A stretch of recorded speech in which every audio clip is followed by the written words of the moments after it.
আমার প্রিয় স্নেহের 2026 সালের নতুন বছরের ক্লাস 10-এর ছাত্রছাত্রী বন্ধুরা, আশা করি তোমার সবাই ভালো আছো। আজ আমরা যে বিষয়টি নিয়ে আলোচনা করব, ক্লাস 10-এর সেকেন্ড ইউনিট টেস্ট অর্থাৎ দ্বিতীয় পর্যায়ক্রমিক মূল্যায়নের ভৌতবিজ্ঞানের সম্পূর্ণ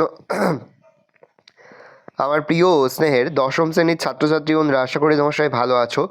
আজ আমরা যে বিষয়টি নিয়ে আলোচনা করব, ক্লাস 10-এর সেকেন্ড ইউনিট টেস্ট অর্থাৎ দ্বিতীয় পর্যায়ক্রমিক মূল্যায়নের সম্পূর্ণ অধ্যায়ভিত্তিক ভৌতবিজ্ঞানের লাস্ট মিনিট সাজেশন নিয়ে। আশা করা যায় এখান থেকেই প্রতিটি বিষয়ের মধ্যে তোমরা কিন্তু কমন পেয়ে যাবেন। দেখে নাও, প্রথম অধ্যায় রয়েছে তোমাদের রাসায়নিক গণনা। এখান থেকে যে প্রশ্নগুলো পড়ে দেখো, উদাহরণ সহ ভরের নিতান্ত সূত্রটি আলোচনা করো।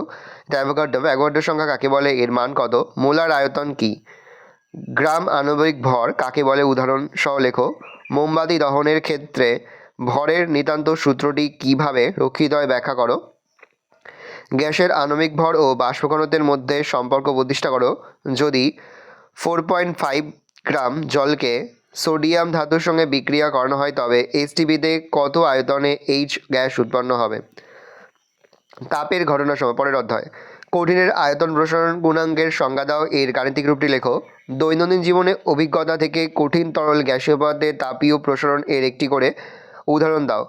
গ্যাসের প্রসারণ গুণাঙ্ক এর সংজ্ঞা, প্রাথমিক আয়তন বা চাপকে সর্বদা 0 ডিগ্রি সেন্টিগ্রেড উষ্ণতায় সাপেক্ষে প্রকাশ করা হয়, কিন্তু কঠিন বা তরলের ক্ষেত্রে তা প্রযোজ্য হয় না কেন।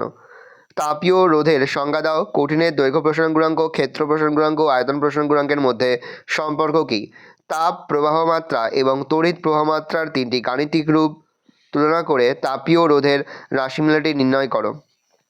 তাপীয় রোধ ও তড়িৎ রোধের তুলনা করো। সোডিয়াম হাইড্রক্সাইড উৎপন্ন হাইড্রোজেনের এইচটিপিতে আয়তন কত। পরের অধ্যায় তোমাদের রয়েছে, দেখো চলতড়িৎ। এখান থেকে যেগুলো পড়বে, ওহমের সূত্র থেকে পরিবাহী রোধের সংজ্ঞা দাও এবং প্রয়োজনীয় লেখচিত্র অঙ্কন করো। পরিবাহী রোধ কোন কোন বিষয়ের উপর নির্ভর করে, রোধাঙ্ক কাকে বলে, এর একক কী, পার্থক্য করো তড়িৎচালক বল এবং বিভব প্রভেদ। পরিবাহিত তাপ সংক্রান্ত জুলের সূত্রটি লেখো। তড়িৎ ক্ষমতা বলতে কী বোঝো। কার্যশক্তি ধারণা থেকে ওহমের সূত্র লেখো। ভোল্টমিটার এবং অ্যামিটারকে তড়িৎ বর্তনীতে কিভাবে যুক্ত করা হয়, তাদের কাজ কী। তড়িৎ চুম্বকের শক্তি কী উপায়ে বাড়ানো যায়। সমপ্রায় এবং পরবর্তী প্রবাহ বলতে কী বোঝো। ফ্যারাডের তড়িৎ চুম্বকীয় আবেশের সূত্রটি লেখো। ডায়নামো এবং মোটরের মূল নীতিটি লেখো। ফিউস্টনের বৈশিষ্ট্যগুলি লেখো। ফ্লেমিংয়ের বামহস্ত এবং ডানহস্তের নিয়মটি বিবৃত করো। চৌম্বক প্রবাহ কী। পরের অধ্যায়ে তোমাদের রয়েছে তড়িৎ প্রবাহ এবং রাসায়নিক বিক্রিয়া।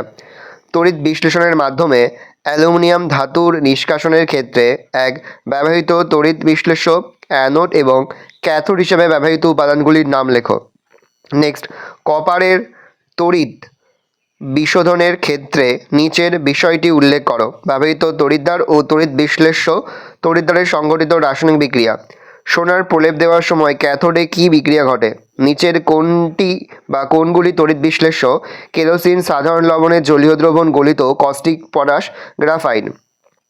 আয়নের সংজ্ঞা দাও। ইহা কয় প্রকার, উদাহরণসহ। তড়িৎ বিশ্লেষ্য কাকে বলে, ভোল্টমিটার কী। তড়িৎ বিশ্লেষণের সংজ্ঞা দাও।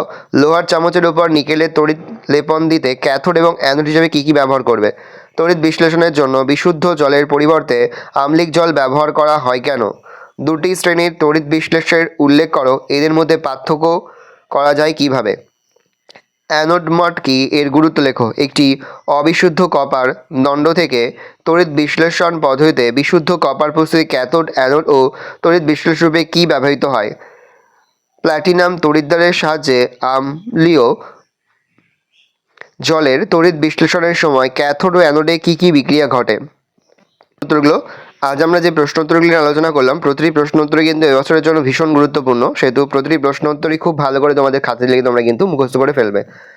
আর কোনো প্রশ্নের উত্তর লিখতে হবে বুঝতে কোনো রকম অসুবিধা হয় তাহলে কিন্তু নির্দ্বিধায় কমেন্ট সেকশনে কমেন্ট করে জানাতে একদমই ভুলবে না। ভালো করে দেখে নাও লাস্ট মিনিট সাজেশনটা। নেক্সট ভিডিওতে আমরা বাকি অংশটা নিয়ে আলোচনা করব।